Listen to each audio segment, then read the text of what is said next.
Bonjour à tous et bienvenue sur boursicoté.com pour cette nouvelle analyse technique du CAC 40 en clôture avec une séance donc qui est conforme avec ce qui avait été le point matinal. Alors je vais revenir rapidement ici sur la configuration de ce matin. Je vous ai indiqué que tant qu'on restait ici sur la zone des 5102 points, eh bien ça restait plutôt positif. Pour l'évolution du CAC 40, eh bien regardez les bougies que nous avons eues. Elles se sont toutes ouvertes ou clôturées ou avoir testé ici cette zone des 5102 pour finalement clôturé à 5101.39, donc vraiment quasiment sur la zone, perdant donc en clôture 0,01% par rapport à la clôture de la séance de vendredi. On a une configuration qui n'a pas beaucoup évolué depuis vendredi, puisque l'on clôture sous la moyenne mobile 20 exponentielle, donc sur cette zone des 5102. Il fallait valider une poursuite du mouvement au-delà de cette moyenne mobile pour valider la poursuite du mouvement haussier, donc chose qui n'est pas faite. Et lorsque l'on regarde de plus près, on peut même se rendre compte que on est dans une évolution plutôt baissière, puisque les points hauts et points bas par rapport à la bougie précédente s'inscrivent dans une dynamique baissière. Donc nous avons quelque part une discontinuité dans l'évolution de cette dynamique haussière depuis l'ouverture du gap de rupture. On a eu donc ce gap comblé vendredi dernier, puis cette hésitation plutôt baissière aujourd'hui. Donc il va falloir être vigilant sur une éventuelle cassure plus pérenne de cette zone des 5102 qui pourra aboutir à un retour sur la zone ici des 5060. Donc si tel était le cas pour demain, on aurait donc une neutralisation, mais sous 5060, les choses pourraient devenir beaucoup plus baissières. Du point de vue des indicateurs, on reste malgré tout sur une évolution plutôt haussière, notamment au niveau des histogrammes ici du MACD et du RSI qui reste dans une dynamique de sortie ici de sa zone de survente. Donc on est toujours dans cette progression, même si le RSI est neutre du point de vue de son évolution très court terme.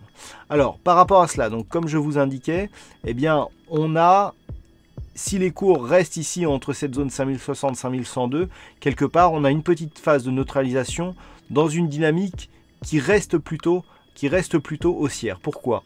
Parce qu'on est ici sur une phase donc qui a cassé cette zone de résistance sur un gap de rupture et qui est venu chercher ici une zone de point haut. Le problème, c'est que ce point haut, suite à la rupture ici du 23,6% de Fibonacci qui a donc donné lieu au gap de rupture, on est à peine venu chercher ici le retracement à 38,2% de Fibonacci avant de repartir à la baisse.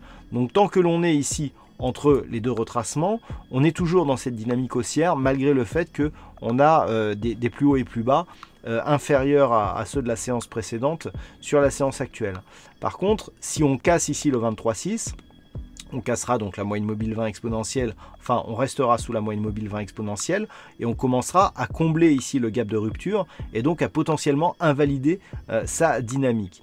Donc là, cette zone, vraiment elle est majeure, zone 5050-60, si on commence à casser ici cette zone, si on comble totalement le gap de rupture et si on clôture sous ce gap, à savoir sous cette zone ici les 5010 points, clairement on aura une invalidation avec donc risque d'avoir ici une phase de baisse qui a rebondi, qui revient chercher la moyenne mobile 20 exponentielle et qui repart en direction de la bande de Bollinger inférieure, ce qui, on le sait, est synonyme d'une poursuite de la dynamique baissière qui serait totalement confirmée sur une rupture de ce point bas significatif à 4896,80.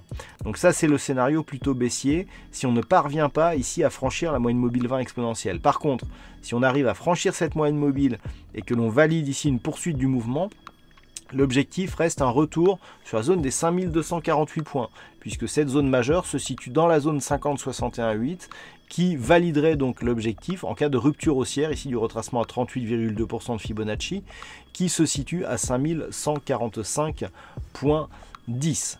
Voilà donc ce que l'on peut dire sur cette analyse technique du CAC 40 en clôture. D'un point de vue statistique, alors on a le nombre d'occurrences qui remonte légèrement. Par contre, la dynamique, elle, est assez indécise, puisqu'on est à 50-50 de probabilité baissière ou haussière, qui plus est avec assez peu d'occurrences, donc il n'y aura pas encore de statistiques significatives pour cette séance. Voilà donc pour ce point en clôture. Passez une bonne soirée et on se retrouve dès demain pour d'autres analyses techniques, toujours sur le site boursicoté.com.